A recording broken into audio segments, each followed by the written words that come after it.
Halo, saya Nahya Kisti, Duta Kesehatan Mental Wilayah Jawa Timur, Bali, dan Wilayah Jawa Timur, Bali, dan Nusa Tenggara tahun 2019.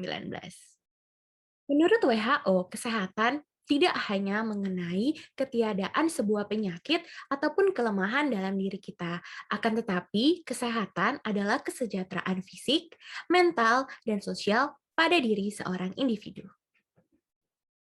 Lalu sebenarnya apa sih itu kesehatan mental?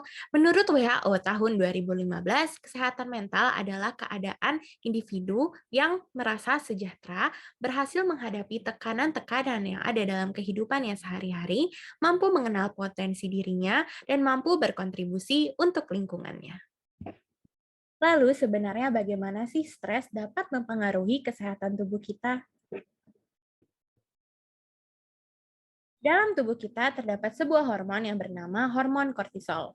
Hormon kortisol ini berfungsi untuk mengaktifkan sistem saraf otonom sehingga merangsang adrenalin dan non-adrenalin, sehingga tekanan darah, agregasi trombosit, dan aterosklerosis dalam tubuh kita meningkat. Peningkatan tersebut dapat memicu terjadinya psikosomatis. Nah, apa sih itu psikosomatis? Psikosomatis adalah respon fisiologis dari tubuh kita ketika kita merasakan sebuah emosi tertentu. Menurut WHO tahun 2019, stres selama pandemi COVID-19 ini dapat termanifestasikan dalam beberapa bentuk, antara lain perubahan pola tidur, perubahan pola makan, sulit berkonsentrasi, sulit tidur, kecemasan mengenai kesehatan diri sendiri maupun orang yang tersayang, serta penggunaan obat-obatan terlarang. Lalu, bagaimana sih cara kita untuk menjaga kesehatan mental kita di tengah pandemi ini? Yang pertama, kita dapat melakukan teknik journaling. Teknik journaling adalah sebuah teknik di mana kita mencurahkan perasaan kita dalam sebuah buku ataupun dalam sebuah jurnal. Jadi, teman-teman bisa menuliskan bagaimana perasaan teman-teman hari ini, peristiwa apa saja yang teman-teman alami hari ini, secara bebas tanpa perlu takut adanya penghakiman dengan orang lain. Jadi, kalian dapat mengekspresikan diri kalian sebebas mungkin hingga kalian merasa lega.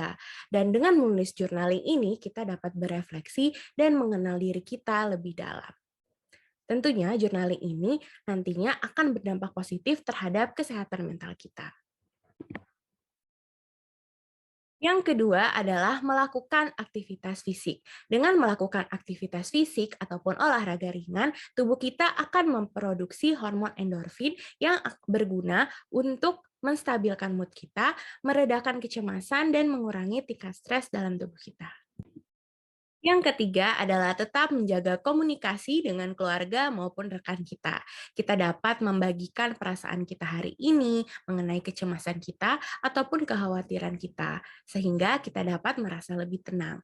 Namun yang perlu diingat, apabila kecemasan ataupun kekhawatiran kita tidak berkurang setelah menceritakannya kepada keluarga maupun rekan, teman-teman silahkan untuk mencari layanan profesional psikologi untuk mengurangi kecemasan ataupun kekhawatiran tersebut.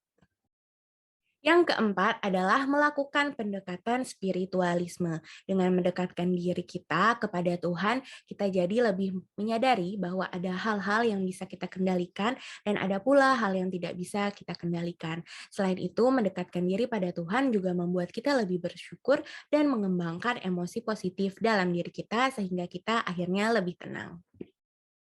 Dan yang terakhir, teman-teman harus bijak dalam memilah informasi terkait COVID-19 ini. Tidak dapat dipungkiri banyak sekali informasi yang beredar baik di sosial media maupun platform online lainnya terkait pandemi COVID-19 ini. Sehingga kita harus bijak memilah dan memilih informasi yang kita terima. Dan yang terakhir, kesehatan tidak hanya tentang apa saja yang kita makan, tapi juga tentang apa yang kita rasakan dan apa yang kita pikirkan. Stay healthy and stay positive.